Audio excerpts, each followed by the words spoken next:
Boa noite, internautas, boa noite, usuários do portal Sesc São Paulo, www.sescsp.org.br. Sejam bem-vindos a esse debate, a esse bate-papo sobre cinema, que entra na web durante a 42ª edição do Festival Sesc Melhores Filmes, que vai acontecer entre os dias 7 e 27 de abril, aqui no Cine Sesc, que fica na Rua Augusta, número 2075. Já acontece há mais de 4 décadas. Vão ser exibidos os filmes mais importantes de 2015, foram votados, os cinéfilos terão aquela famosa segunda chance, né, de ver seus atores, suas cenas, suas produções favoritas. E eu vou conversar já... Há quantos anos a gente conversa aqui? Hein? Já uns 3 anos, 4 anos? Não, 4 ou 5. 4 ou 5. 4 ou 5, eu acho. Miguel Barbieri Júnior. Boa noite. Boa noite. Boa noite. Boa noite, boa noite. Christian Petman, boa noite. Boa noite, tudo bom? Vamos lá, vamos começar o nosso bate-papo, conversar sobre uma das coisas que a gente mais gosta de fazer na vida, que é ver filme, né? Os filmes que vocês... Uma das coisas... Não, eu gosto. Não. Você gosta ainda? Eu só não gosto quando eu não conheço a pessoa e a pessoa fala assim, o que tem passando de bom em cartaz? Mas isso é uma pergunta tão recorrente, tão comum. Recorrente. Nossa. Não, se é amigo, tudo bem. Agora, uma pessoa que você nunca vai na aula de pilates, aí a pessoa fala assim, o que tem de bom passando em cartaz? Para mim acontece no metrô, cruza, faz a pergunta, eu vou indicar o quê? O quê? Vamos lá, o que você viu, que você gostou, de uma maneira geral, dos longas? Olha, são mais de... sei lá, 300 filmes. São 400 e tantos filmes São esse ano. 400 e poucos filmes esse ano? Não digo que eu vi os 400 e pouco, mas pelo menos uns Impossível, praticamente. Uns 350, assim. Você viu 350? Não sei, eu não contei exatamente quantos eu vi. Mas, em geral, eu chego a ver 90% do que é exibido. Então, não sei. Eu acho que é uma média de uns 300. O que você destacou? Assim, o que você destaca que você gostou? De filmes que estão no festival, eu gosto de A Pele de Vênus, eu gosto de Força Maior, o sueco, que estava concorrendo ao Oscar, e eu gosto muito de Birdman, que foi o meu number one, aí foi meu primeiro lugar. Ganhou o Oscar em 2015. Que é até curioso isso, né? Tem uma parte da crítica que diz que Oscar não serve para nada, que Oscar não é um prêmio importante. Mas não sei, coincidentemente, o filme que ganhou o Oscar foi o filme que eu achei o melhor do ano passado. E levantou a carreira do Birdman em muitos países, acredito, depois que ganhou o Oscar. Sim. Evidentemente. Não tinha uma divisão entre vocês no ano passado em relação a isso, nos bastidores, porque a gente não falou sobre Birdman aqui.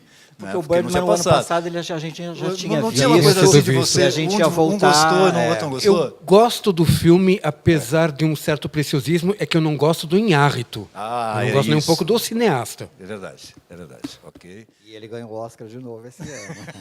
Pois é, sinal dos tempos.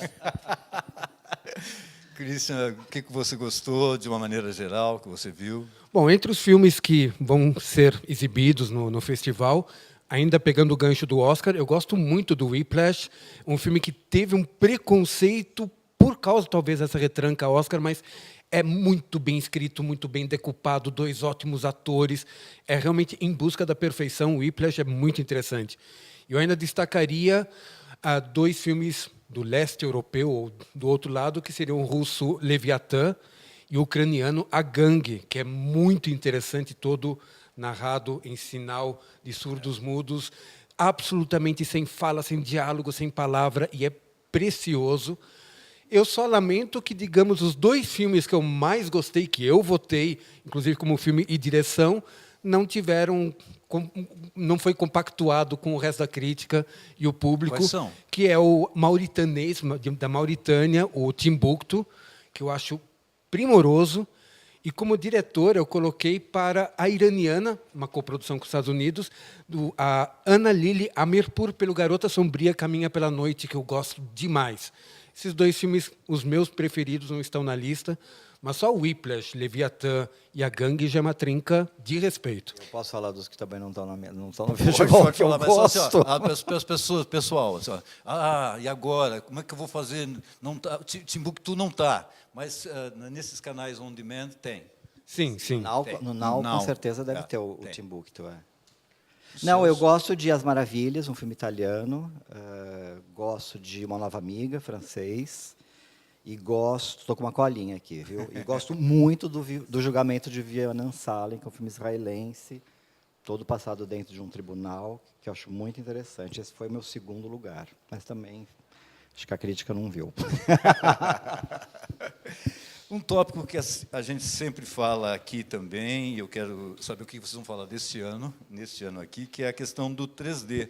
Né, o 3D que foi bem usado em Mad Max, não sei se vocês gostam do 3D do Perdidos em Marte, se vocês gostam do 3D do Star Wars, das animações, Divertidamente, Pequeno Príncipe, e o 3D que foi absorvido como linguagem pelo Godard, né, que ele fez explicitamente ali, adeus à linguagem, que ele utilizou o 3D. Enfim, tem gente que diz que o 3D está acabando, que foi só uma moda, tem gente que diz que não, que o 3D está aí, veio para ficar, tem gente que diz que o 3D muitas vezes não é necessário. Qual é a posição de vocês em 2016? Bom, o 3D ainda vai permanecer por um bom tempo, enquanto não houver uma nova grande tecnologia para seduzir o espectador, para tornar o cinema espetáculo, que é uma das grandes funções do 3D.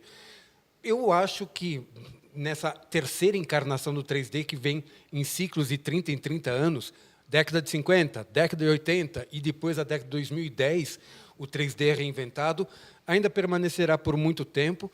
Com certeza, alguns filmes só colocam a tecnologia para caça-níquel, não haveria grande razão de ser a filmagem em 3D, mas o CineSesc vai justamente aproveitar a possibilidade de exibir nesse suporte, exibindo ótimos blockbusters como Mad Max, Star Wars como aventura.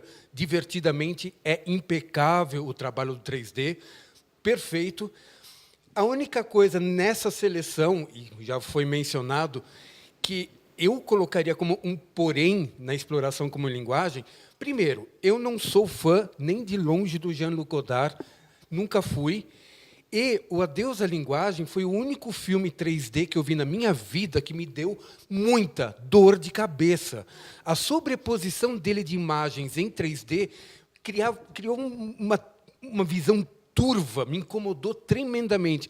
Godard já me incomoda, ainda mais com esse exercício que ele fez em 3D, ok, justificado ele na sua viagem, mas eu não pretendo ver de novo mesmo. Mas os blockbusters, a animação, Pequeno Príncipe, todos fundamentados em 3D, que ainda ficará por um bom tempo, por uns bons anos, como uma atração extra aí. Miguel?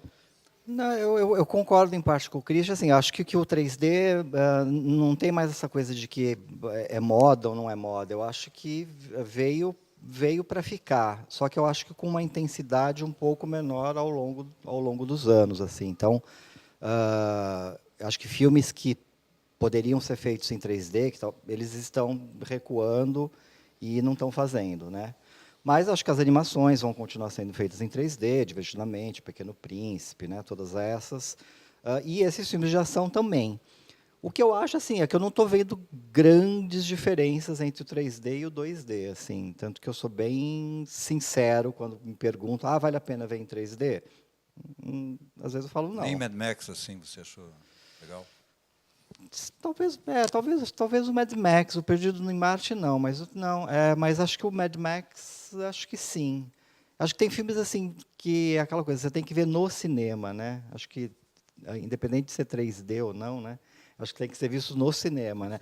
Que é o caso do Mad Max, que é o caso do Perdido em Marte, que é o caso do Star Wars. Acho que esses grandes filmes, né? De ação, principalmente.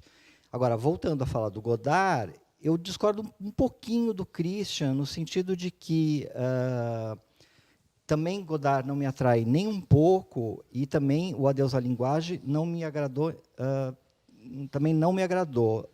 Só que eu acho que ele faz uma experiência com o 3D que aí me agradou. Acho que ele foge um pouco, né? Lógico, ele tinha que fugir um pouco também do convencional. E acho que essa sobreposição de imagens que ele faz talvez seja uma coisa, digamos, inédita, talvez inusitada, que isso talvez foi o que tenha mais me, entre aspas, fascinado no filme. Eu acho o filme um porre, mas eu acho que isso talvez, essa experimentação é o que tenha me É um fato inédito, é uma experiência, perfeito, dou todo o crédito, mas eu digo, eu reagi mal fisicamente. Sei. Eu passei mal no filme, e 3D nunca me incomodou, ever. Nesse filme, sim. Vai ver que ele Eu queria saí isso com dor mesmo. de cabeça, eu saí incomodado duplamente, nesse sentido. Sei. Eu não quero passar por essa experiência de novo. Foi interessante que atraiu bastante público, porque eu me lembro que ficou bastante tempo lá na Reserva Ficou, Cultural. exatamente, ficou. Né? E Então, depois passou até para o horário das 23 horas de sábado, exatamente. permanecendo. Ou seja, as pessoas tinham uma curiosidade para ver o que o Godard ia fazer com 3D. Sim. Exato. Mas acho que é isso, é curiosidade. É exatamente. curiosidade. Agora, outra curiosidade é ver que os blockbusters, tipo esses já citados, o Star Wars e o Mad Max, que já tinham outras versões, vindo lá dos anos 70 ou 80, e que tinham protagonistas homens, né? Nesses aqui vieram com protagonistas as mulheres. Né? Ficaram ali em frente, nós temos o caso da Furiosa, Charlize Theron, no Mad Max, e o caso da Rey, que é a nova Jedi, vamos dizer assim, que o nome dela é a Daisy Ridley. Né? Além disso, assim, também nessa questão do feminismo, como é que resgataram um pouco, não falo nem na qualidade do filme, mas resgatou o feminismo, e muita gente não sabia dessa história, de como é que as mulheres não conseguiam votar e como é que elas batalharam para votar no início, no fim do século XIX, início do século XX, nas sufragistas. No final do filme, até a gente fica espantado vendo os países, muitos países, só muitos anos depois, como França, país que a gente não esperava, muitos anos depois da Inglaterra, etc. Deixa eu ver aqui. E é isso que eu gostaria que vocês falassem um pouco sobre isso. Não, eu acho que esse Mad Max feminino aí, que é lógico que a Furiosa da Charlize Theron rouba a cena, né, do Tom Hardy, e acho que talvez nas grandes injustiças do Oscar desse ano foi a Charlize Theron não ter entrado entre melhor atriz, né? Eu tiraria 4 daquelas, só deixaria a Charlotte Rampling e colocaria a Charlize Theron. Nas sufragistas, eu acho interessante o fato histórico. O filme não me agrada tanto, assim. Eu gosto mais de saber do fato histórico. Acho que talvez se fosse um documentário fosse mais interessante do que o próprio filme. E uma coisa que me decepcionou demais no filme foi a minúscula participação da Meryl Streep, né? Que a Meryl Streep está lá no pôster, tudo, mas no final ela faz uma ponta muito pequena, né? Ela aparece acho que 2 vezes. Menos 5 minutos. Tem uma cena que é um pouco maior e outra cena, né, que ela está naquela sacada e a Daisy Ridley, eu acho que é a grande revelação do ano, né? Assim, acho que ninguém esperava, né? No Star Wars que ter uma protagonista, alguém que roubasse o show do sexo feminino. Como ela roubou, assim. E louco para ver a sequência aí, para ver o que vai acontecer com o personagem. E você, Cristian, eu sei que você não gosta muito de Star Wars, você é trekker, mas gostou desse novo Star Wars? Não, Star Wars, enquanto aventura, é excelente. Eu me diverti muito vendo o filme. Quanto a isso, perfeito. Mas eu acho que esse protagonismo feminino em destaque no Mad Max e Star Wars, por exemplo, é apenas um sinal dos tempos. É Hollywood atentando às estatísticas e percebendo que o público feminino, em várias idades, está aumentando. Esses blockbusters são para um público prioritariamente mais jovem, mas elas estão acompanhando mais, não só os namorados, mas também sozinhas. E, obviamente, Hollywood sempre está muito atenta a isso e está criando protagonistas femininos mais fortes, mais consistentes, inclusive em filmes de ação. Então, são 2 casos bem claros.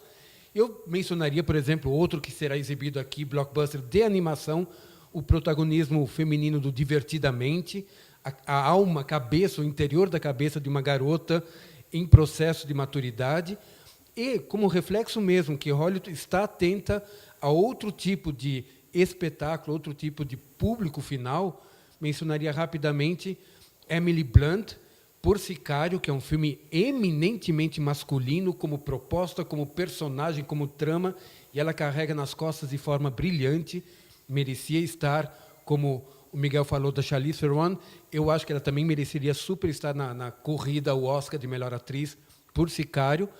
E, mencionando, por exemplo, uma comédia, a melhor comédia que eu assisti no ano passado, que ri muito, Uma Espiã que Sabia de Menos, com a Melissa McCarthy. Também é um filme centrado numa protagonista feminina, numa vilã feminina, e é uma comédia do gênero de espionagem, que é prioritariamente masculino sempre. Então, é sinal dos tempos. É realmente apenas reflexo de que mais mulheres estão indo ao cinema e, vamos capitalizar em cima disso. Mulheres aqui no Brasil, não que seja novidade, nós temos mulheres há bastante tempo fazendo e bons filmes, mas no ano passado nós tivemos 2 mulheres que se destacaram bastante, assim, no caso da Ana Mulaert, que inclusive ganhou prêmios em vários festivais internacionais com o filme dela, Que Horas Ela Volta, Marina Persson, que estreou na ficção, né, com Califórnia, levando bastante público, não só adolescente, mas visando um público adolescente, mas não tratando o filme como um filme só para adolescentes, na minha opinião, né? E eu só vou citar aqui, só para constar, né, que personagens femininas também foram muito retratadas no cinema, no caso da Tomi Otaki, no documentário Tomi, que vai passar aqui também, no Festival Melhores Filmes, a Cássia Eller, que também faz parte de um documentário. Aqui é só uma citação, mas essa questão do feminino no Brasil. Bom, antes de mais nada, o fenômeno Que Horas Ela Volta, estrangeiro no externo e no interno, é realmente um filme feminino em toda a essência, pela diretora roteirista, pelas 2 protagonistas, aliás, pelas 3 protagonistas mulheres na história. É um filme de alma feminina pleno e representa um momento bem forte nesse sentido.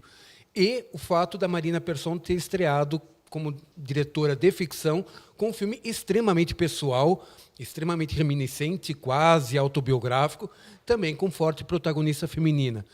Então, no universo dos documentários, também recorrendo a figuras notórias, célebres, eu gosto muito do documentário Cássia, mas eu só lembraria, dentro da produção do audiovisual brasileiro, mais 3 outras fortes mulheres atuantes em 2015, uma diretora, uma atriz e uma produtora, que eu acho bem importantes. A pernambucana recifense Renata Pinheiro, pelo Amor Plástico Barulho, que é um retrato também de 2 mulheres tentando a vida na música, em ascensão, em decadência, outro filme muito feminino. A atriz protagonista Mariene de Castro, no Quase Samba, do Ricardo Targino, uma protagonista grávida o tempo todo, com 2 homens, um papel feminino pouco comum no cenário brasileiro, e eu diria ainda da produtora Vânia Catani, que produziu, por exemplo, coproduziu um filme argentino, Jauja, que dividiu muita opinião, eu gosto bastante, e vai em breve estar em cartaz com Mate-me Outra Vez, que para mim vai ser um dos melhores brasileiros de 2016, produção Vânia Catani. Então, temos realmente, felizmente, enfim, tardio, um pouco mais de visibilidade e atuação na frente e atrás das câmeras para o talento feminino e também no universo das personagens. Miguel? Não, o sucesso do Que Horas Ela Volta realmente foi fantástico, né? Porque acho que com certeza é o maior sucesso da carreira da Ana Mulaert, né? Mas sem dúvida nenhuma. Sem dúvida nenhuma. Foi o filme que foi indicado ao Oscar, que infelizmente não chegou lá. Eu gosto muito da Regina Casé. Acho que é um papel que,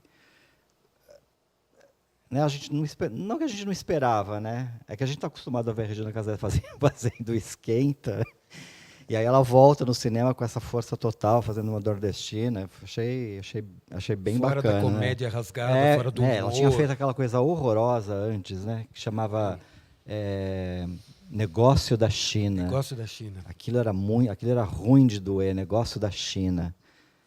E aí ela volta, né, com a Ana Mulaert fazendo... Como chamava a personagem mesmo? Esqueci. Mas era bem... Esqueci o nome. Bom, mas enfim. E a Marina Persson me surpreendeu com isso que o Christian já falou, com um filme de traços autobiográficos, né? De uma época que a gente viveu. Plenamente. Eu me identifiquei com muita coisa. Uma das coisas que eu mais... quando eu estava vendo o filme, já sabia que o personagem do Kel Blatt estava com AIDS, né? Embora fique meio velado, né? Vago por muito tempo. E eu quero ver como que a Marina Persson vai tratar isso, porque foi uma época que a gente viveu muito plenamente, inclusive com a chegada da AIDS aqui no Brasil e tudo. E tem uma cena especificamente que eu fiquei muito arrepiado, porque era isso mesmo, quando se separava a louça de quem estava com o vírus, né? Sim. E essa cena que separa a louça e ela vê a louça A separada não do noção tio, ainda à a não época. noção do que o quanto... Então, isso assim foi uma coisa que me tocou demais no filme. E aquela trilha sonora de se ajoelhar, né? David Bowie, The Cure. Eu acho assim, que o filme... eu acho que ele não... O que eu gosto do filme é que ele não é um filme pretensioso. É ligeiro. Ele é ligeiro, mas é um filme que me tocou muito, assim. Acho que por causa disso, acho que é por causa da época em que ela retratou, a época que a gente viveu. E uma coisa que eu falei no vídeo que eu fiz é que eu achava que os jovens deviam ver, né? Porque acho que é um filme que as pessoas não têm noção do que era 1984, né? Acho que 1984, exato. As pessoas não tinham noção do que era viver em 1984. Então, acho que a Mariana de Persson assim está de parabéns por esse filme. Não, porque até a gente, às vezes, esquece de coisas, né? Mesmo a gente tendo vivido... Certos climas, né? Certas situações. Que aí você relembra imediatamente. Exatamente. Aquele flashback. Nossa, era assim mesmo. Né? Agora nós vamos falar de alguns filmes brasileiros bastante premiados. Às vezes são filmes bons que passam rapidamente. Né? Infelizmente, passam batido. Na primeira semana tem até mais horários, depois fica naquele horário bem alternativo e desaparece na terceira semana, e que pelo menos aqui alguns deles vão ser recuperados. Nós temos aqui alguns desses filmes com um recorte social, é o caso do Ausência, do Chico Teixeira, o Branco Sai, Preto Fica, do Adirley Queiroz, e Casagrande, do Felipe Barbosa. O que vocês têm a falar sobre esses filmes? Você ou eu? Sou eu. Gosto desses três que você citou a Ausência, o Casagrande e o Preto Sai, Branco Fica, né? Isso. Eu gosto muito do Ausência, gosto muito do trabalho do Chico Teixeira, dessa coisa também não pretensiosa, de fazer um filme intimista, com praticamente 2 personagens, né? Essa fase do menino, né? Passando de ser criança para a fase adulta, né? Gosto demais. Me surpreendeu muito o Casagrande também, com esse retrato, quase fazendo um contraponto aí com Que Horas Ela Volta, né, também do menino com a empregada, e né, essa classe média falida no Brasil. Acho muito legal. Agora, Branco Sai, Preto Fica, eu detesto. Eu detesto. Eu imaginei que o Miguel fosse falar disso. Eu detesto. Eu acho que seria um bom documentário. Eu acho o ponto de partida muito interessante, de você contar uma história que aconteceu numa casa noturna, onde teve foi isso, né? Teve um tiroteio, e a polícia chegou, Branco Sai, Preto Fica, ou seja, mostrando ali claramente que um racismo, né? Mas, se fosse contado na forma de um documentário, acho que seria bem bacana. Agora, misturar essa coisa de documentário com ficção, que eu já estou por aqui do cinema brasileiro, eu não curti. Bom, só para mostrar, de repente, a nossa, às vezes, grande diferença de opinião, eu votei Branco Sai como o melhor filme brasileiro do ano passado. Eu acho brilhante o equilíbrio e a ousadia em baixíssimo orçamento, sem qualquer recurso, do elemento factual, do elemento real, com uma ficção científica delirante, sem efeitos, sem verba, sem nada. Ele vai costurando de uma forma extremamente espirituosa, realmente resgatando muitas das lições do cinema Udigru, marginal dos anos 70. É um reflexo perfeito do que se pode fazer hoje em dia com a técnica digital, poucos recursos, todo mundo ali junto e com muita ideia. Para mim, é um filme que fervilha ideias. Adirley Queiroz, aí, parabéns por esse híbrido de trabalho bastante peculiar. E o que eu acho muito interessante, mencionando Que Horas Ela Volta, Ausência e Casagrande, é realmente o retrato de classe média muito perspicaz, muito atento que os filmes fazem, porque a classe média em si é pouco retratada no cinema brasileiro. Fala-se muito das classes menos privilegiadas em ficção e documentário, mas essa massa grande da classe média raramente é bem focada na ficção brasileira em especial. Então, esses 3 filmes representam isso de forma brilhante e muito bom, que vários que não puderam assistir aos filmes ou poderão fazer isso agora no festival. Agora, estava junto e eu só separei porque eu achei que tinha uma outra forma de a gente abordar aqui, que é o Chateau, que finalmente estreou quando ninguém mais esperava que o filme, né, fosse para as telas, ninguém mais esperava mesmo, achava que era um filme perdido, né, que ficou na história só. Acho que foi um dos primeiros filmes feitos da retomada. Os primeiros filmes que daquela optou época, pelo 95, recurso de por aí, né? captação, etc., da Lei Rouanet, Isso. por isso todo o escândalo. São 20 anos, a retomada 20 tem anos. 21, praticamente. Isso. O que vocês acharam do filme, afinal? Fiquei surpreso, do lado positivo. Fiquei surpreso. Não me pareceu um filme datado, que isso acho que foi a coisa que mais me pegou, assim, foi que não me pareceu um filme datado. Não me pareceu que foi um filme que começou a ser filmado há 20 anos atrás, sei lá quanto. Talvez um pouco só pela aparência do Marco Rica, é o único no elenco. Leandra Leal também, né? Leandra Leal estava novinha demais. É muito novinha. Leandra Leal, bem novinha. Mas assim, Todos eles, tudo né? que o Christian usou para falar do Branco Saber, porque eu acho que o Chateau, o Guilherme Fontes usou nisso, que é a coisa de grude, do cinema marginal, da chanchada, acho que ele usa vários elementos aí do cinema para contar de uma forma chanchadesca essa figura do Chateau, né, do Assis Chateaubriand. E eu fiquei, assim, não digo que eu fiquei encantado com o filme, mas eu fiquei surpreso, porque realmente, eu acho que não só eu, como 9 de 10 pessoas esperavam que ia ser uma lástima, né? Um filme está aí na gaveta durante tantos anos, e o que ia surgir daí? E acho que surgiu um filme, acho que surgiu uma visão pessoal dele, ou seja, não é contado numa biografia certinha. Gosto da ideia de aquilo tudo parecer um grande programa de televisão. Acho que tem boas ideias, gosto da interpretação do Marco Rica. Eu gostei, assim, foi um filme que me agradou. Você também se surpreendeu Também positivamente? me surpreendi positivamente. Olha, a gente combina, Christian, em algumas coisas combinamos. Eu gostei de ver o resultado, mas o que eu acho, antes de mais nada, é que essa espécie de Frankenstein de filme, que foi montado com o material que sobreviveu, o material que havia, o material que não poderia ser retomado anos depois pelo elenco, é, antes de mais nada, um prodígio, e eu não fiz a lição de casa, esqueci de pegar o nome mas é um prodígio do montador, da montagem. O filme é impressionante no seu ritmo, na sua decupagem, como ele vai equilibrando justamente o programa de TV, flashbacks, idas e vindas no tempo, com uma forma bastante coesa. O espectador não se perde, o espectador não fica realmente perdido entre as muitas ideias, muitas situações e muitos personagens. Nesse sentido, é prodigioso o trabalho que Chateau conseguiu realizar. Tem algumas reservas, mas talvez por causa da natureza do filme, o fato do filme não se aprofundar.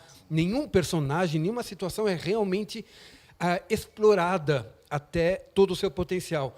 Não dava, não tem tempo. É coisa de minissérie, né? Seria uma minissérie para explorar poderia tudo. ser algo... Seria outro filme, outra pegada, mas eu acabei gostando de ver. Eu me envolvi com esse jogo metalinguístico, com essas referências pop extremas do filme.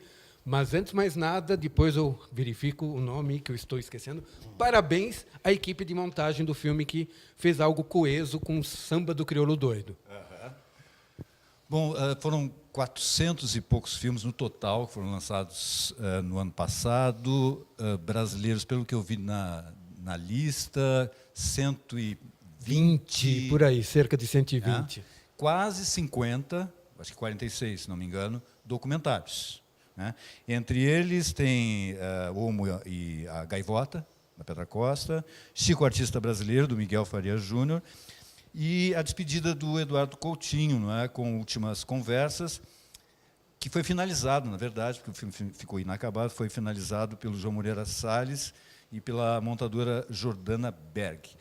O que vocês acharam dos documentários que viram? Eu não vou entrar em muitos méritos quanto a Petra Costa, porque eu tenho certos problemas dela enquanto pessoa, ego, e o que isso reflete um pouco na sua obra. Me incomoda, mas, de qualquer jeito, Chico, Artista Brasileiro, dá uma excelente continuidade à investigação do cineasta com biografados musicais e grande extensão, como o Vinícius comprovou antes. É um belo trabalho, é um belo resgate muito íntimo do Chico Buarque.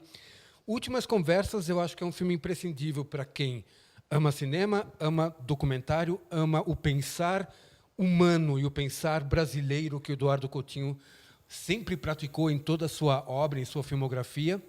Eu só lamento que o meu documentário favorito também não está na seleção, que eu gosto bastante, que é Tudo por Amor ao Cinema, do Aurélio Michilis, que trata de uma figura importantíssima na história do cinema brasileiro, o Cosme Alves Neto, que fez uma campanha de vida com a manutenção, recuperação, restauro de obras.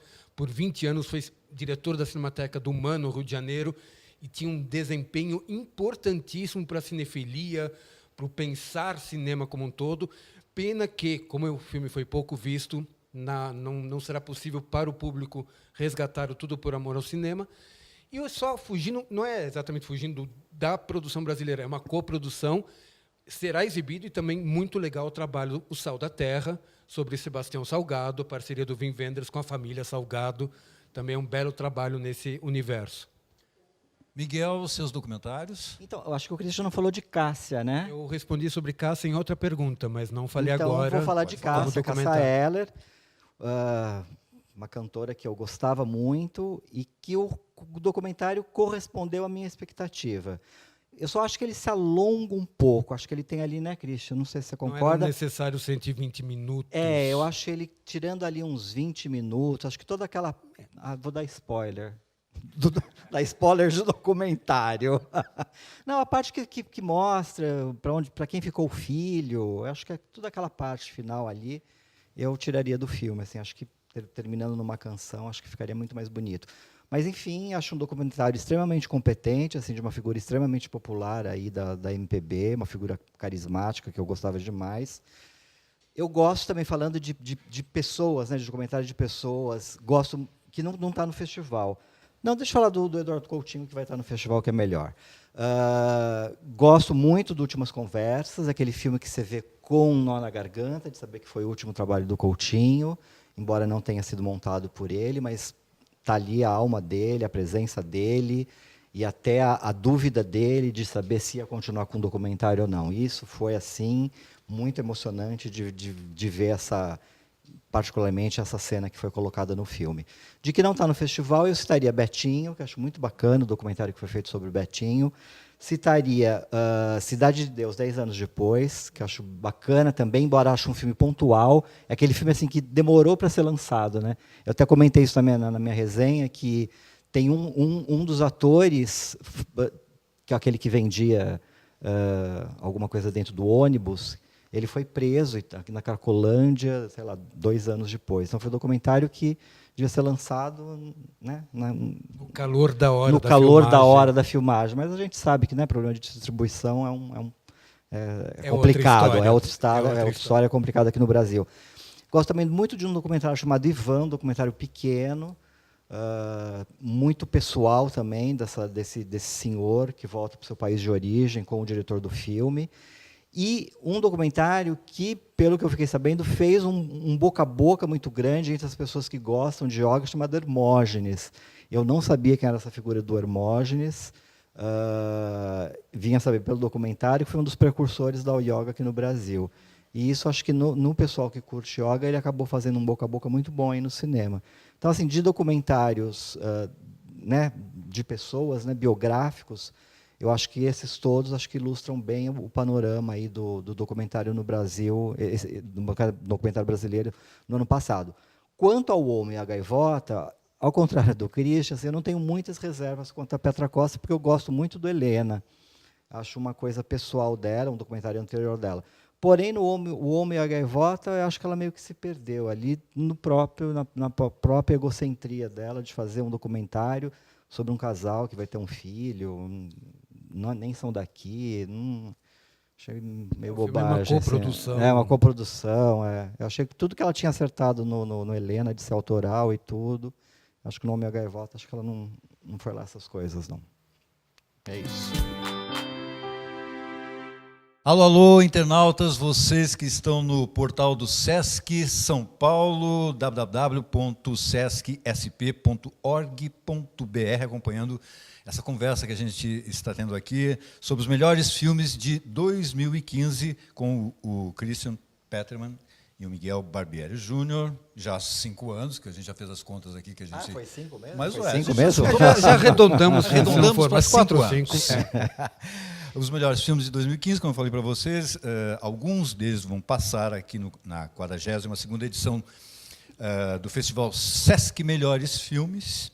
E agora nós vamos falar sobre os latino-americanos. Alguns destaques aqui, nós temos o argentino O Clã, que é um novo filme do Pablo Trapeiro, que foi um sucesso enorme na Argentina. Né? Isso foi uma das passou maiores em brancas bilheterias nuvens, mas lá realmente foi um porque blockbuster. tem a ver com a história deles. Né? Aquela família ficou muito conhecida na história Foi uma da história Argentina. policial muito conhecida na nação inteira.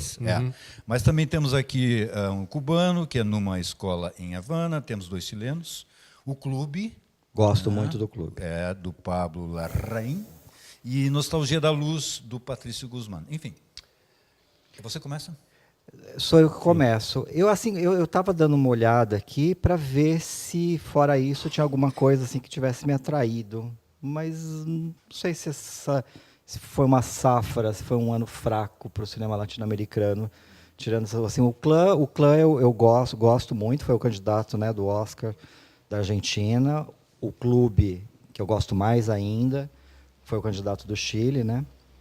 O Nostalgia da Luz eu gosto muito também. O outro é Uma Escola na Havana, eu não vi, Uma Escola em Havana. Eu não sei, eu ficaria nisso. Por exemplo, assim, eu estava comentando com o Christian antes de começar a gravação que o cinema argentino, que sempre nos dá boas coisas, como o Clã, teve um filme do ano passado que eu achei lamentável, chamado Bem Perto de Buenos Aires. Não sei se você chegou a ver, que eu achei assim medonho. Então, eu acho que é isso. Assim, às vezes são pinçadas umas boas coisas, né, que chegam até nós, que nem o Clã e o Clube, mas às vezes também chega uma coisa chamada Bem Perto de Buenos Aires. Fora isso, realmente assim, não me ocorre nada que me venha assim, tão interessante, tão marcante quanto o Clube e o Clã. Para você te ocorre, Christian? Eu não chamaria, vamos dizer, de entre safra, porque, antes de mais nada, nós assistimos a uma minúscula parcela do que é produzido no cinema latino-americano.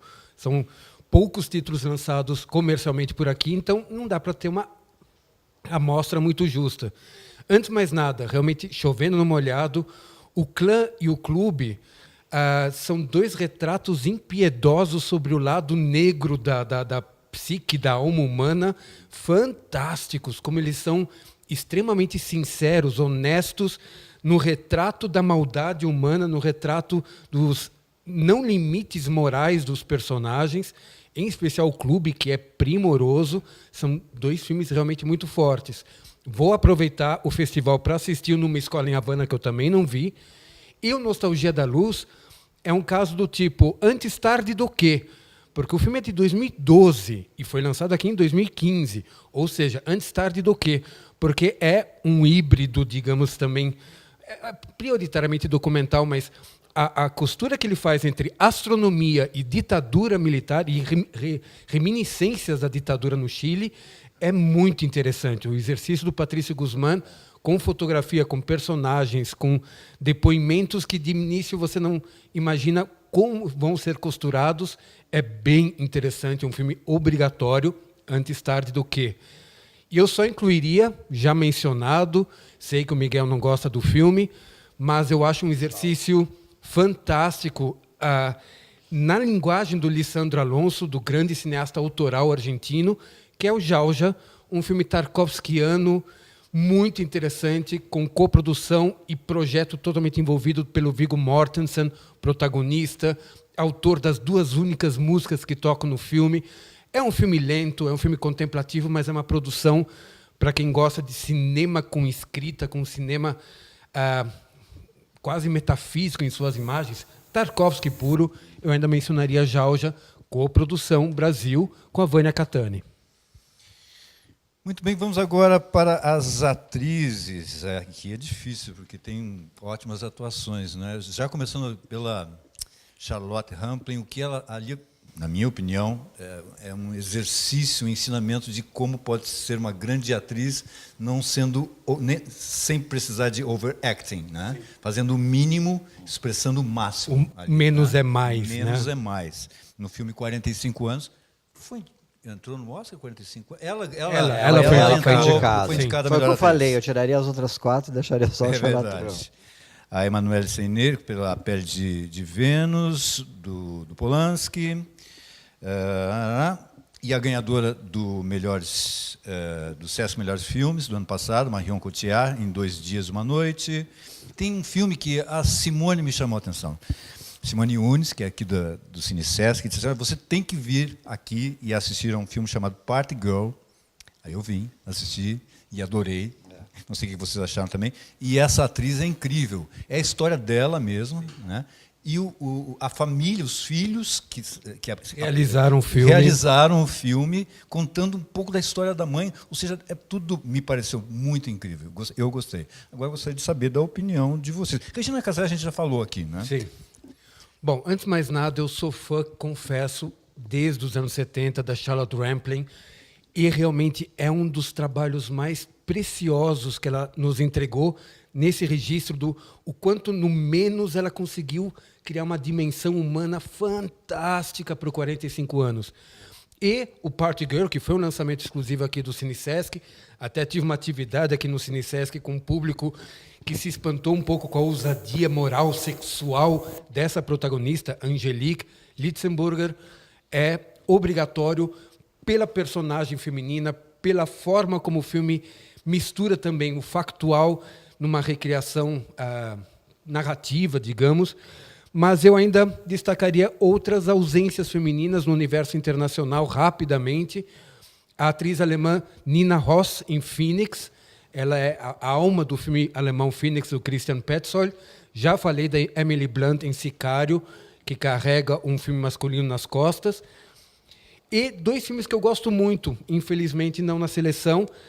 O Blind, filme nórdico, filme norueguês, com a ótima Ellen Dorrit Petersen.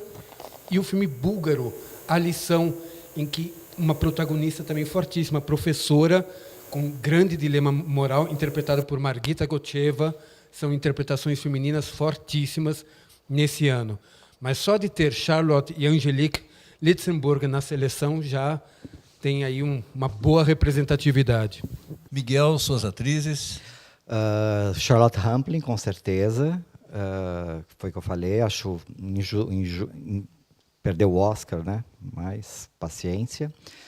Gosto muito, muito, muito da Marion Cotillard no 2 Dias e uma Noite. Gosto da Angelique também no Party Girl. E também da Emmanuelle Seiner. Acho que essa seleção aqui, né, que você citou, acho que a Emmanuelle Seiner é uma grande surpresa no Pele de Vênus. Tem uma parceria muito boa com o Mathieu Amalric, que às vezes até rouba a cena do Mathieu Amalric. E acho um grande filme do Polanski. Fora isso, que não está aqui no Cine Sesc, que eu citaria, já citei o Julgamento de Viviane Ansalen, e citaria a atriz que se chama Ronit Elkabetz, acho que é isso, espero que eu tenha falado certo, que é essa atriz que é o nome dela, né, que é a Viviane Ansalen. Adoro a Meg Smith, que agora vai estrear o filme dela, está estreando o filme dela chamado A Senhora da Van, mas o ano passado ela fez Minha Querida Dama, um filme também pequeno, que foi com pouco tempo em cartaz. E Além das Nuvens, Juliette Binoche, acho que eu gosto das francesas, Juliette Binoche. E eu gosto da Kristen Stewart no filme. E isso que eu ia falar, e a Kristen Stewart, que para mim, por incrível que pareça, Kristen Stewart, para mim, foi a melhor atuação dela. De longe. Acho que vai ser a melhor e a única também. Quem sabe? E eu citaria também a Kristen Stewart no Além das Nuvens. Vamos para os atores. Acima das nuvens. Acima das nuvens. Acima das nuvens. Além das nuvens é Wim Wenders. É Wim Wenders, acima das nuvens. E agora nós vamos falar sobre os atores. Temos aqui alguns exemplos, né? O Irandir Santos, que sempre aparece né, em Ele algum sempre bate filme. ponto. Sempre Irandir bate Wagner ponto. Moura. Né? O Irandir Wagner Moura sempre aparece. Aqui A História da Eternidade, o Caio Blatt, que apareceu no Califórnia, que a gente já comentou aqui. O Jean-Claude Bernardet, que cansou um pouco de ser só teórico do cinema, agora gostou de ser ator, foi premiado, né? Está trabalhando muito com Cristiano o Bourlan. Cristiano Bourlan, né? E aqui até citado pelo Hamlet. E o filme também já citado aqui, pelo elenco masculino, que é A Gangue, né? Que foi tudo feito com linguagem de sinais e tal. Enfim, Miguel começa? Miguel começa? Será que eu começo falando da gangue, que eu detesto? Para o Christian bater em mim. Não, eu estou civilizado, legal. Ai, nossa, eu não tive paciência para gangue. Você saiu? Não. Não saio de filme. Não sai. Isto não se faz. Não saio de filme. Tenho vontade de sair. Isso é outra coisa. Isso é outra coisa. Normal, somos humanos. Mas sair de filme eu não saio, não. Nunca saiu na vida, nenhum filme. Desde que sou crítico, não. E eu fico até Nem o final dormir. dos créditos, coisa Ele que nem fica, é todo. verdade. Eu fico até o Eu final tô de dos prova. créditos Eu tô sempre. Sempre. Não Mesmo importa. não gostando. Não, e mesmo que não tenha cena pós-crédito. Exatamente, ele eu tô fica. lá Eu tô vendo de até o prova. final. É porque ele fica olhando a trilha sonora. Não é isso? Também, um dos motivos. Então, não tive paciência para gangue, assim. Entendi a proposta, achei interessante a proposta, mas achei um pé no saco o filme. Não gostei. E os Mas atores, a os gente tá falando outros? dos atores. É, Né? os Já atores. falei entrei aqui para falar dos filmes. Irandir sempre é Irandir, né? É pela história da eternidade? Exato. É pela história da eternidade. Irandir sempre é um grande ator, né? Sempre é um grande ator. Foi o que eu falei, Wagner Moura também sempre está aqui rondando esses melhores. Assim, a gente tem uns atores chaves no E Brasil. o Irandir também está na ausência. Também um papel contraponto menor, né? importante. É um papel menor e está num outro filme também. Que agora eu não vou lembrar. Mas ele fez 3 filmes no ano passado. Ele estava em 3 filmes. Aquele da separação, que ele volta para... Não sei se você chegou a ver esse É filme. o filme do Gregório Graziosi, não é? Ele tem a mulher já está casada com outra, ele volta para ficar hospedado na casa dela. Permanência. E a obra, e ele está em obra também. 4 trabalhos. É obra também. Ou seja, Irandir sempre Irandir onipresente. Irandir é top. Gosto muito do Caio Blatt também, né, nessa composição física e um personagem difícil, né, desse tio, né, no Califórnia, que volta doente, que volta, né, com o vírus da AIDS. E gosto muito. Mas o ator que eu votei não está na lista, que é o Otávio Miller no Gorila. Aliás, o Gorila não está na lista dos melhores brasileiros, que eu acho uma pena. Acho que pouca gente viu do Belmonte, o Gorila. Acho o melhor trabalho dele. E adoro o Otávio Miller. Adoro o personagem. Acho o personagem muito louco. Você tem que ver o Gorila, que é muito legal. Eu preciso ver, porque eu também não vi. E gosto muito da atuação do Otávio Miller. Fora isso, no cinema estrangeiro, assim, pegando essa rebarba aí do Oscar, Matt Damon está muito legal, né? Está um papel super à vontade e praticamente carrega o Perdido em Marte. E o Oscar não lembrou, mas eu vou lembrar aqui. Gosto do Tom Hanks também no Ponte dos Espiões, também, que foi um filme que... o filme foi bem, né? Gostaram do filme, mas o Tom Hanks não foi nem citado. O Mark Rylance ganhou o Oscar de coadjuvante, e o Tom Hanks ficou meio esquecido aí. Eu acho... não, imagina. E tem o Romain Duris também, que eu adoro, um ator francês chamado Romain Duris, de um filme que eu gosto muito também, do François Ozon, Uma Nova Amiga, que também, infelizmente, não está aqui na programação dos melhores. Ficou de fora. É um Uma filme Nova legal. Amiga, acho muito legal esse filme. Discute a questão de gênero. De também, gênero, né? acho muito bacana. E o Romain Duris, que sempre é aquela figura extremamente masculina, né? Fazendo o papel de um homem que gosta de se vestir de mulher, né? Acho muito, muito bacana o trabalho dele. E aí, Cristian? Entre os brasileiros, primeiro eu mencionaria, vamos dizer, a persona do Jean-Claude Bernardet, aproveitando a sua deficiência, digamos, por não conseguir mais ler e assistir muito a filmes, ele realmente encontrou uma nova carreira sendo ator e está sendo uma figura recorrente num cinema autoral, independente, pequeno, que é bem a cara dele, fazendo sempre uma personificação mas é quase sempre um Jean-Claude Bernardet, numa variação de Jean-Claude Bernardet, mas não dá para não mencioná-lo. No cinema brasileiro, duas interpretações que eu lamento estarem ausentes seriam o João Miguel, no A Hora e a Vez, e Augusto Matraga, outro filme anti-star de Doquet, levou quase 4 anos para ser lançado, depois de sair consagrado ao Festival do Rio, e o Lázaro Ramos, em Tudo que Aprendemos Juntos, um filme que, infelizmente, não encontrou seu público, não teve retorno, e é uma bela história sobre a Orquestra Sinfônica de Heliópolis. Lázaro Ramos está muito bem. Já nos internacionais, eu citaria vários que não estão na lista, mas só falando rapidamente, William Dafoe como Pasolini, Sim, acho fantástico o trabalho dele como Pasolini. O Johannes Kuhnke, pelo sueco Força Maior, o filme é bárbaro, ele como pai de família, é um macho ferido impecável. Guillaume Canté, no Na Próxima, Acerto no Coração, um serial killer seco, duro, sendo policial. E, dentro da seleção, filme exibido, impossível não deixar de falar de Guillermo Francella em O Clã. Aquele patriarca, aquela interpretação gélida, faz até uma dupla com Guillaume Canté e Guillermo Francella, são fantásticos de gelar a espinha. Alô, alô, internautas, vocês acompanham aí o portal do Sesc de São Paulo, www.sescsp.org.br, acompanhando aqui o nosso debate, que já está se encaminhando para o final, com o Miguel, o Christian, os melhores filmes de 2015, que estarão, alguns deles, evidentemente, nesta 42ª edição do Sesc Melhores Filmes. Agora vamos falar da fotografia dos filmes. O Christian já falou, não da fotografia, mas falou do filme Força Maior, não é? Que mostra os Alpes lá. O outro mostra o deserto de Atacama, que é o Nostalgia da Luz. E a fotografia da família Salgado no filme sobre o Sebastião. E aqueles outros que foram premiados em Festival de Cannes, tipo Winter Sleep, né? Ou Leviatã.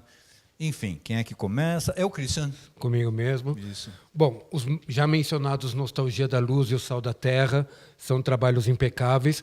O Winter Sleep tem um trabalho de fotografia impressionante e é uma experiência que exige do espectador por sua duração. É uma jornada, um mergulho cinematográfico instigante, mas exigente por parte do espectador. Eu mencionaria filmes que eu já citei aqui, que têm um trabalho de fotografia impecável pela natureza das obras e pelo resultado final, que é o norueguês Blind, que trabalha a noção da cegueira, a iluminação em torno da sua protagonista cega de uma forma impressionante. O Garota Sombria Caminha pela Noite, belíssimo preto e branco, nessa coprodução Estados Unidos e Irã. E, parece até que eu estou fazendo campanha, pela terceira vez eu menciono Jauja, porque o filme é tão pictórico, cada enquadramento parece um quadro com cores intensas, fantasticamente iluminadas, em descampado, em deserto argentino, que realmente também é um filme que impacta pela sua luz, pela sua cor, bem dentro de uma proposta tarkovskiana. Então, são fotografias que são obrigatórias de serem vistas em excelente projeção, como aqui no Cinesesc. Claro. Miguel, suas fotografias? Não, estão lá em casa. Não, assim, a gente não falou muito, né, do Força Maior. Eu acho que eu não citei ele como um dos melhores, eu acho que você também não.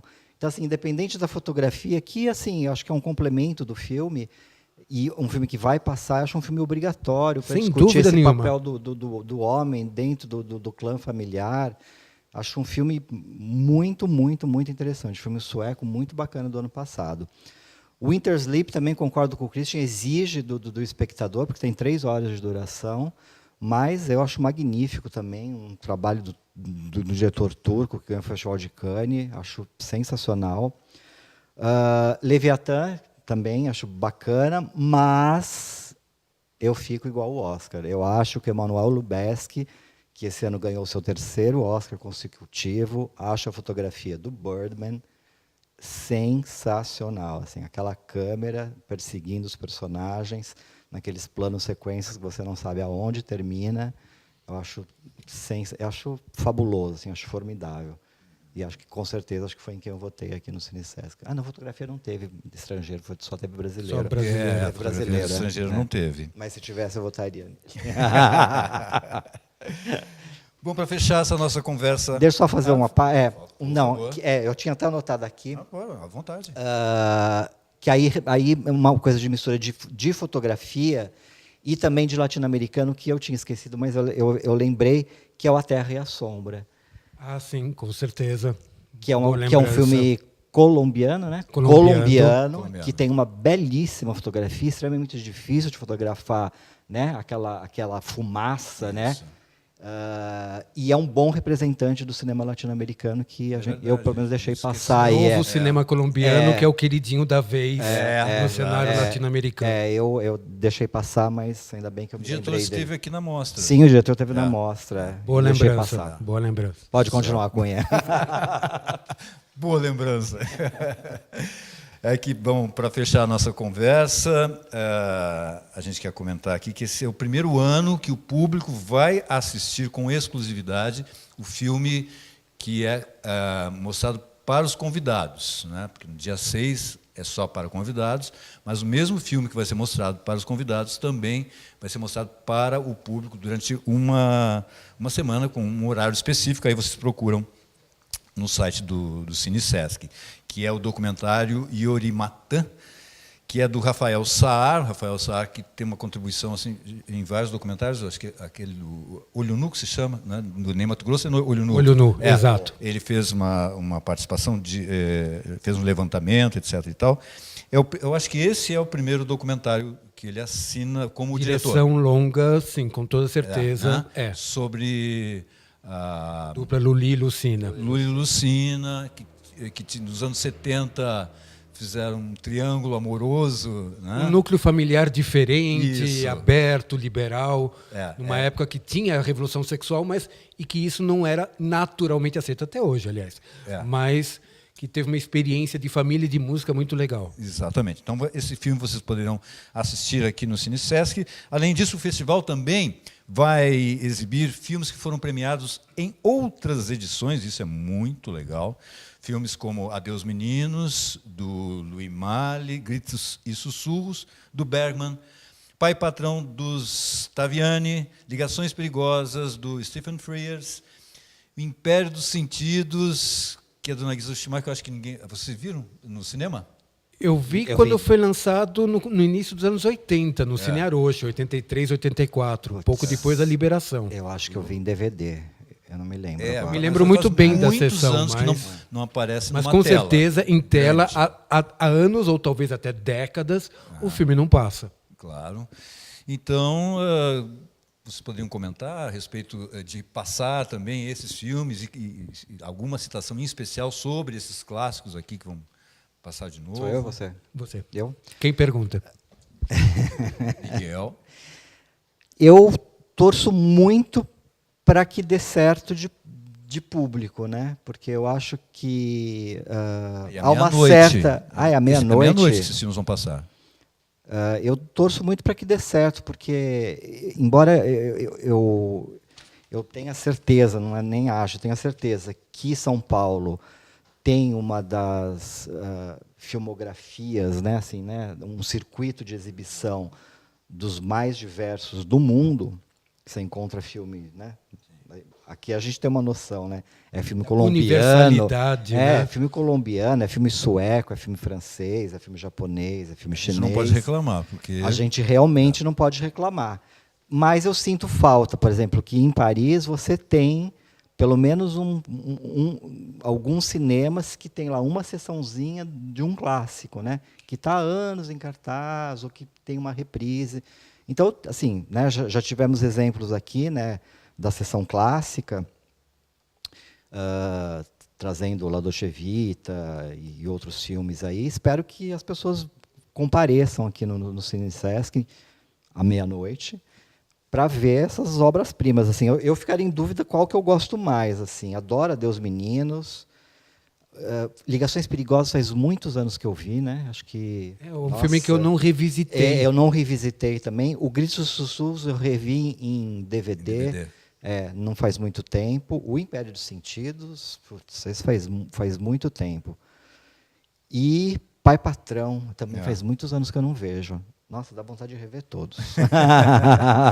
Eu acho, já passando para você, que o Cine-Sesc tem aquele público próprio Para esse tipo de sessão, esse tipo de resgate. Sessão, e que fica até assim, esperando para ver. Olha, hoje à meia-noite vai passar. Isso parece que porque quando tem a mostra, né? Quando tem a mostra, e a mostra traz esses clássicos, sempre tem uma lotação esgotada, né? Tem uma resposta boa. Espero que no festival tenha e que isso né, fique permanente, né? Eu gosto vamos ver. Eu aproveitaria realmente para ver em tela grande, coisa que eu nunca vi, o Gritos e Sussurros e o Pai Patrão. Eu espero mesmo que o horário da meia-noite vingue e que se torne mais um atrativo regular do festival. Porque, como quem acompanha sabe muito bem, o festival Sesc Melhores Filmes não é somente a exibição de filmes.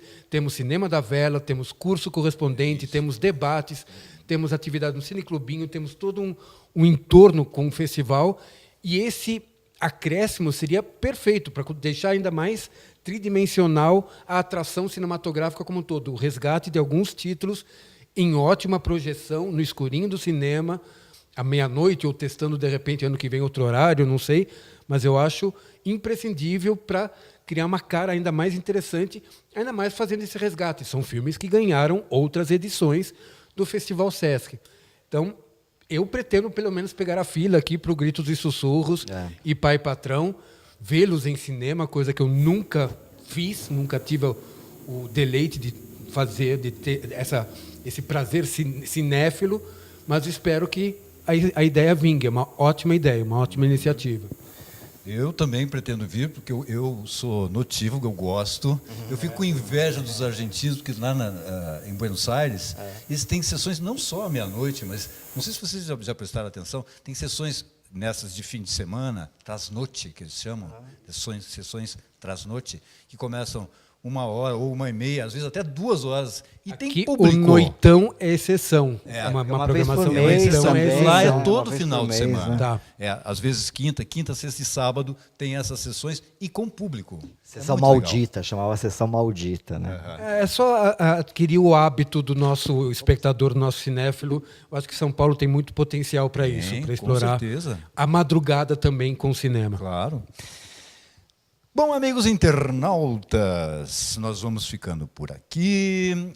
Espero que essa conversa tenha suscitado, né, vontade de vocês de assistirem muitos desses filmes. Se não passarem aqui, porque não dá para passar todos, são quantos dias? 20 e poucos dias, não dá para passar todos. Mas alguns vocês acham por aí, os filmes que foram citados aqui, e as pessoas vão ficar anotando. Que atice a curiosidade, procurem, que vocês encontram por aí em algum lugar. Obrigado, Christian. Muito obrigado. Obrigado mais ótimo, uma vez, mais um ano. Está tendo ponto aqui. E a gente vai se encontrar aqui em algumas sessões, com certeza, é isso aí. Para rever e nas atividades paralelas também, como o Christian falou, que são coisas muito legais. Lembrando que o Cine-Sesc, aqui em São Paulo, para quem é de fora, que está passeando, fazendo aquele turismo cultural em São Paulo, Cine-Sesc fica aqui na Augusta, número 2075. Então, de 7 até 27 de abril acontece essa 42ª edição do Festival Sesc Melhores Filmes e tem acessibilidade para todos os filmes, não só para alguns. Isso é muito importante. Isso é muito importante. Todos os filmes, então com áudio, descrição e legendas open caption. Que só não será necessário em A Gangue. É verdade. Então não percam. Muito obrigado pela atenção de vocês e bom festival.